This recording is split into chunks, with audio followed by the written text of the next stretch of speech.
Mheshimiwa Rais, wewe ni kiongozi wa Kenya kwanza. Na ulitushinda kura, ni ukweli. You defeated us. Kivyo vyote vile, wewe ni rais and we will work with you. Na ukitishinda 2027 tutakubali, lakini pia tukikushinda, wewe utatupea tu fimbo tuende. Lakini kwa sasa tufanye kazi kama rais wetu. Kitu moja niliona hapa Ujaluoni, wakati mtu mwingine aliongea vibaya kule Sudan, aliongea juu yako. Wangwana wa ODM walisema hapana, Ruto hata kama ni mbaya, it's our president, and that is what we confirm. You are our president and we will work with you as long as we are serving our people.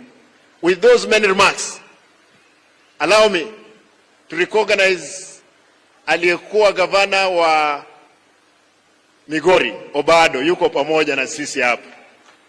Mheshimiwa wa Migori, asante. Nikubalie nichukue nafasi hii rasmi. Abantu bamintu tigankwaneke gusieke mo wanje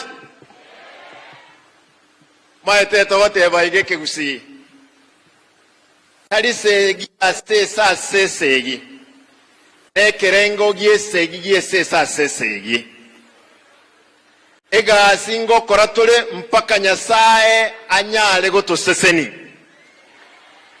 With those many remarks, Your Excellency, allow me to welcome the Deputy President of the Republic of Kenya, Mheshimiwa Riggy G.